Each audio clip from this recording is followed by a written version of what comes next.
All that money that people invested, they said goodbye to, because it was worth exactly zero. What's up, everyone? So you know that meme guy with the Lamborghini who used to spam YouTube ads about knowledge? Well, turns out he might need some knowledge about not running alleged Ponzi schemes. Yep, Tai Lopez is being sued for a $112 million Ponzi scheme, and the internet is having the biggest I told you so party since the last time an internet guru got exposed. The SEC just dropped the legal equivalent of a nuclear bomb on September 25, 2025, and honestly, the only surprising thing about this is that it took this long. So buckle up, because we're about to break down why the "here in my garage" guy allegedly turned RadioShack and Pier 1 into his personal piggy bank, and why the internet saw this coming from a mile away. Alright, let's set the scene. It's a beautiful Tuesday morning in September 2025, and suddenly, boom! The Securities and Exchange Commission drops what might be the biggest influencer fraud case in history. The lawsuit names 3 defendants: Tino Adrian Lopez, yeah, that's Ty's real name, because apparently Ty tests better with the hustle culture crowd; Alex Mayer, who co-founded the dating app Zoosk; and Maya Birkenroad, who's allegedly Ty's cousin. Now, here's where the story gets spicy. These 3 were running something called REV, Retail E-Commerce Ventures.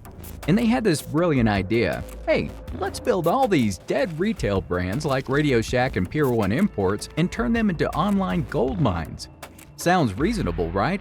RadioShack used to be the place for electronics. Pier 1 had all that home decor stuff your mom loved. Surely these brands still have value. Well, not so much. According to the SEC, none, and I mean none, of these companies ever turned a profit. Not RadioShack, not Pier 1, not Model Sporting Goods, not Dress Barn, zero, zilch, nada. But here's the kicker. Ty and his crew were telling investors these companies were on fire with strong cash flow. That's like saying the Titanic had a minor leak. The SEC says they raised $112 million from investors, promising returns up to 25% annually. For context, that's about 24.5% higher than what you'd expect from legitimate investments in this economy. Okay, so how does a Ponzi scheme actually work? Let me break this down like Ty used to break down his mentors. Imagine you're investor number 1. Ty comes to you and says, "Give me $10,000 and I'll pay you back $12,500 in a year from my amazing RadioShack profits." You think, RadioShack comeback story? I'm in. 6 months later, you get a check for $1,250, your promised returns. You're thinking, Ty's a genius. But plot twist, that money didn't come from RadioShack selling retro electronics. It came from investor number 47, who just handed over their $10,000 because they heard you got paid. Meanwhile, RadioShack is bleeding money faster than a Formula One car leaks oil. But hey, as long as new investors keep showing up, everyone gets paid and everyone's happy. The SEC says at least $5.9 million in returns were actually just other people's money. Classic Ponzi structure. Rob Peter to pay Paul, then rob Steve to pay Peter, and keep going until you run out of Steves. But here's my favorite detail. They allegedly diverted $16.1 million for personal use. I'm no expert, but I'm guessing that bought a lot of Lamborghinis and Hollywood Hills mansion rent. Now, here's where this story gets real interesting. The whole case apparently started because former REV employees basically staged a corporate rebellion. In 2023, multiple former employees contacted the SEC, and these weren't your typical "my boss was mean" complaints. These people were apparently watching federal crimes happen in real time. One former employee told regulators, "We've been trying to get someone to expose Tai Lopez and his gang of fraudsters for a long time." Another said, "I felt I'd be compromising myself by continuing to work there. It's possible that I witnessed something illegal." That's the corporate equivalent of watching a disaster unfold and desperately trying to find someone in authority who'll listen. And then there's Maya Birkenroad, allegedly Ty's cousin, who was marketed to investors as having 10+ years managing multi-million-dollar companies. Her actual resume? Substitute preschool teacher and Ty's personal assistant. That's like saying I have 10+ years of professional comedy experience because I make my friends laugh and once got 12 likes on TikTok. The whistleblower testimonies were apparently so damning that the SEC built their entire case around them.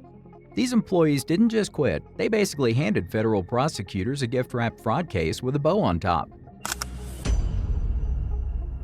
And oh boy, did the internet have opinions about this. The moment this news broke, social media turned into the world's largest vindication party. We're talking about over 1.4 million TikTok posts with Tai Lopez controversy hashtags. The general vibe was less, "Oh no, what a shocking turn of events," and more, "Finally! I've been saying this guy was sketchy since 2015." Twitter was absolutely ruthless. People were posting the progression from "here in my garage with my Lamborghini" to "here in my federal courthouse with my attorney." Reddit communities that have been documenting Tai Lopez scam allegations for years were having their moment. Years of "this guy seems sus" posts suddenly looked prophetic. And YouTube commentary channels, oh man, the anti-guru movement was having Christmas morning. CoffeeZilla, James Johnny, and a bunch of other creators who had been calling out questionable business practices were basically doing victory laps.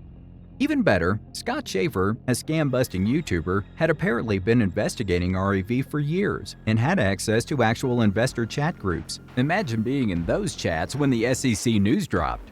That's like being in a conspiracy theory group when the conspiracy turns out to be 100% true. The most satisfying part? All of those people who got roasted for being haters or not understanding entrepreneurship were suddenly looking pretty smart. It's like when everyone said crypto is going to crash and then, well, you know how that story goes. But here's the thing, this wasn't exactly shocking if you've been paying attention to Tai Lopez's business history. This guy's been running questionable operations since the Obama administration. Between 2007 and 2015, he operated nearly a dozen dating websites that racked up over 200 consumer complaints. We're talking about allegations of fake profiles, automated emails, and billing fraud. The first ripoff report complaint in 2011 called Elite Global Dating a fraudulent dating site. So when Tai went viral with his garage video in 2015, there were already people trying to warn everyone. But hey, who's going to listen to some random internet complaints when there's a guy with a Lamborghini telling you about knowledge? The pattern was always there: overpromise, underdeliver, pivot to the next thing before anyone notices. His educational programs followed the same playbook. The 67 Steps course was marketed as a $67 one-time payment, but was actually a recurring subscription. Classic bait and switch. The social media marketing agency program costs $697 and promises students can charge clients $1,000 to $10,000 monthly. Customer reviews constantly said it's basic information you can get for free on YouTube, but packaged with aggressive upselling to $10,000 plus programs. And don't get me started on the cryptocurrency pivot. Remember when RadioShack became a crypto platform and started posting unhinged tweets? The radio token Tai promoted in April 2022 dropped 98% in value. That's not a dip, that's a cliff dive. So where does this leave everyone today? Well, Rev officially collapsed in late 2023. All their assets got foreclosed by creditors and transferred to something called Omni Retail Enterprises. Tai, Alex, and Maya are completely out of the picture now. The brands they acquired, RadioShack, Pier 1, all of them are now controlled by the creditor group. So if you were hoping for that RadioShack comeback story, it's happening, just without the alleged fraudsters. The investors formed their own organization and reached a private settlement that prevented them from suing the defendants directly. But here's the catch: that settlement doesn't protect them from federal prosecutors. The SEC operates independently. So now we have federal charges seeking permanent injunctions, civil penalties, officer and director bars, disgorgement, and prejudgment interest. In English, they want Tai permanently banned from running public companies, and they want all the allegedly stolen money back, plus penalties, plus interest. Meanwhile, Tai's response to all this, he posted one cryptic tweet: "Never doom, no matter how horrible the situation. Don't ever think you're doomed unless you're dead. All defeat is psychological." That's actually kind of profound in a weird way. Like, yeah man, the SEC just accused you of running a $112 million fraud scheme, but hey, at least you're not dead. He's still posting motivational content and has pivoted to promoting AI and automation business models. Because apparently when life gives you federal charges, you make AI lemonade. But here's what really makes this case significant. It's not just about Tai Lopez. This is about the entire influencer entrepreneur ecosystem. For years, social media has been flooded with people selling the dream of easy money, passive income, and financial freedom. Tai Lopez was basically the prototype for this whole movement. The hustle culture and guru marketing phenomenon that exploded in the 2010s created this perfect storm where lifestyle marketing could mask systematic problems. When someone's showing you Lamborghinis and mansions, it's easy to forget to ask basic questions like, how exactly does this business make money? This case could set important precedents for how regulators handle influencer-driven financial products. The SEC is basically saying, we don't care how many followers you have, securities law still applies. And honestly, it's about time. The number of people who have been burned by overpriced courses, questionable investment opportunities, and business mentorship programs that teach you to recruit more people into the same programs, it's been a problem for years. This case might be the wake-up call the industry needed, or it might just be one case among many. But either way, it's sending a message. Just because you can go viral doesn't mean you can violate federal securities law. So there you have it, the rise and fall of Tai Lopez, from viral meme king to federal fraud defendant. From here in my garage to here in my legal troubles in just 10 years. It's like a cautionary tale about what happens when internet fame meets alleged securities violations. The moral of the story, when someone's promising you 25% annual returns while showing off rented Lamborghinis, maybe ask to see the financial statements first. And if someone's credentials turn out to be substitute preschool teacher, maybe don't give them your life savings to invest in RadioShack's comeback tour. Will this be the end of the influencer entrepreneur era? Probably not, but maybe, just maybe, people will start asking better questions before handing over their money to someone whose main qualification is having really good lighting in their garage. If you enjoyed this deep dive into internet drama meets federal law enforcement, hit that subscribe button, because apparently there's never a shortage of wild stories in the world of social media entrepreneurship.